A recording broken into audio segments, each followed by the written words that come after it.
हाय दोस्तों, कैसे हैं आप सभी। मैं डॉक्टर अनव्यास फिर से अपने YouTube चैनल पर आप सभी का स्वागत कर रहा हूं और अंतिम प्रहर के अंतिम क्वेश्चन पे आप सभी के साथ हूं। Data analytics for business decision का अपना सब्जेक्ट रहा। आशा करता हूं कि आपको सारे क्वेश्चन समझ में आए होंगे। डिटेल वीडियो आपने देख लिए होंगे। एक पेपर बहुत अच्छा जाएगा, बहुत ईजी और स्कोरिंग पेपर रहता है। ज़्यादा चिंता मत करिएगा, लेकिन पढ़ाई में बिल्कुल भी कमी मत छोड़िएगा। मेरे ईजी कहने का मतलब वो तभी ईजी होगा जब आप अच्छे से पढ़ाई करेंगे। आपका मेरा साथ IT के फर्स्ट सब्जेक्ट में यहीं तक है। थर्ड सेमेस्टर का IT का फर्स्ट सब्जेक्ट यहाँ पे कंप्लीट होता है। लास्ट क्वेश्चन के ऊपर हमला बोलते हैं और सीरीज को कंप्लीट करते हैं। और मस्त रहिएगा, खुश रहिएगा, मुस्कुराते रहिएगा। कल के पेपर के लिए वापस से एक इंपॉर्टेंट बात कि एग्जाम्पल लिख लिख के कोशिश कीजिएगा सारे क्वेश्चन के आंसर ड्रॉ करने के लिए। जितना ज़्यादा एग्जाम्पल लिखने की कोशिश करोगे, जितने ज़्यादा चार्ट्स बनाओगे, उतना ज़्यादा इसमें स्कोर बढ़ता है ना। IT का ये पेपर बिल्कुल नॉन IT टाइप है, लेकिन बहुत अच्छा स्कोर देता है। तो ये क्वेश्चन है 14 वाला। और सबसे ज़्यादा जॉब IT वालों डेटा एनालिटिक्स की है आज की तारीख में। सबसे ज़्यादा जॉब, सबसे ज़्यादा पैकेज, 15 लाख 20 लाख का पैकेज मिलता है MBA फ्रेशर को। मानो या न मानो, लेकिन आना चाहिए ये सब्जेक्ट। तो आ जाते हैं 14 क्वेश्चन के ऊपर। डेटा हाइपोथेसिस क्या होती है और डेटा मॉडलिंग क्या होती है, दोनों के बारे में क्वेश्चन पूछा जाता है। डिटेल में क्वेश्चन आता है। हाइपोथेसिस बेसिकली एक स्टेटमेंट होता है जिसके ऊपर हम डेटा को टेस्ट करते हैं। हाइपोथेसिस बेसिकली साइंटिफिक स्टेटमेंट होता है जिस पे हम डेटा को टेस्ट करते हैं, वो डेटा हाइपोथेसिस होती है। तो data hypothesis involves the forming and testable statement that assumption that relationship और pattern with a data set, है ना।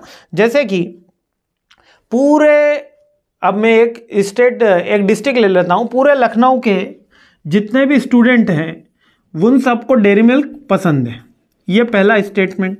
सेकंड स्टेटमेंट क्या है, उन सबको डेयरी मिल्क नहीं पसंद है ना।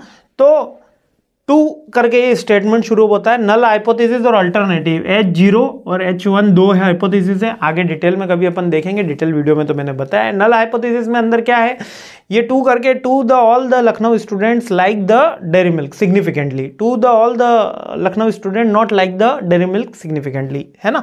इस तरीके के अपन एक ग्रामर से ड्रॉ कर देंगे। तो बेसिकली वो स्टेटमेंट होता है जिससे हम डेटा को अपने एनालिसिस करने के बाद टेस्ट कर रहे होते हैं।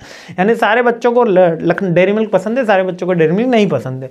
यानी कि एक रिसर्च का क्वेश्चन होता है ना। इसकी प्रोसेस क्या है, सबसे पहले एक रिसर्च का क्वेश्चन में आइडेंटिफाई करूंगा, फिर वेरिएबल्स आइडेंटिफाई करूंगा, डेयरी मिल्क, स्टूडेंट्स और लखनऊ, है ना। उसके बाद में एक हाइपोथेसिस को फॉर्मुलेट करूंगा कि भाई ये हाइपोथेसिस मैंने फ्रेम करी है जिसमें 2 हाइपोथेसिस है, नल और अल्टरनेटिव। इसके बाद में उसका सिग्निफिकेंस लेवल, यानी कि कितने % एक्यूरेंसी, 95% और 99, 2 ही % की एक्यूरेसी होती है, 95% और 99%। यूजुअली 95% एक्यूरेसी से अपन रिजल्ट ऑप्टिमम मान लेते हैं।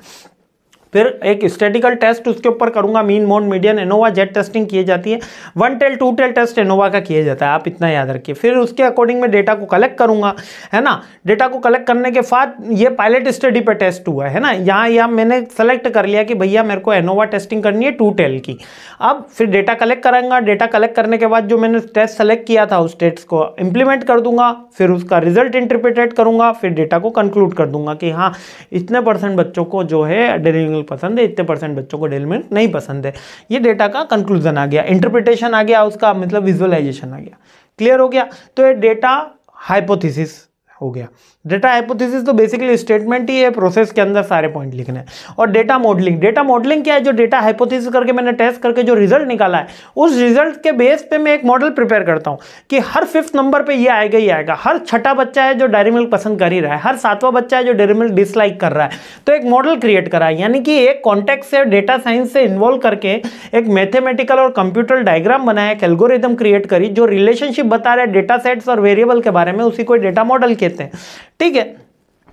ये डेटा मॉडल क्या होगा, डिफाइन हमारे गोल्स को डिफाइन करेगा। इसकी प्रोसेस क्या है, सबसे पहले मेरे को गोल्स को डिफाइन करना है, फिर डेटा को प्रिपेयर करना है, फिर उसकी इंजीनियरिंग करनी है, फिर डेटा को टुकड़ों में डिवाइड करना है जो उससे मैं उसकी इंजीनियरिंग एनालिसिस फास्ट कर सकूं, है ना। फिर उस डेटा मॉडल का सिलेक्शन करना है, उस डेटा मॉडल की ट्रेनिंग, यानी कि बार बार चेक करना है कि वो चीज़ सही हो रही है कि नहीं हो रही।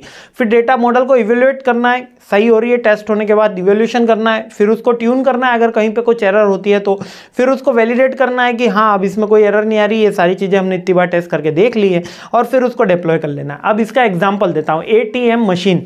ATM मशीन के अंदर क्या है, वो डेटा मॉडल का ही एग्जाम्पल है। हमने पहले गोल आइडेंटिफाई करा कि कोई अपना ATM देखा, पिन आइडेंटिफाई करेगा, उससे पैसे आ जाएंगे।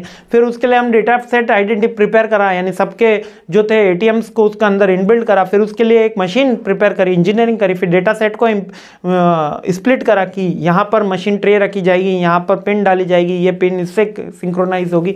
फिर मॉडल का सिलेक्शन, वहाँ एक ATM मशीन बना देते हैं जिसके अंदर ये सारी चीज़ें होंगी। फिर उस मॉडल को ट्रेनिंग दी गई, ATM मशीन को ट्रेन किया गया, उसको टेस्ट किया गया, इवेल्युएट किया गया, फिर ट्यून किया गया। ट्यून करने के बाद हमने उसको वैलिडेट करा और फिर डिप्लॉय कर दिया।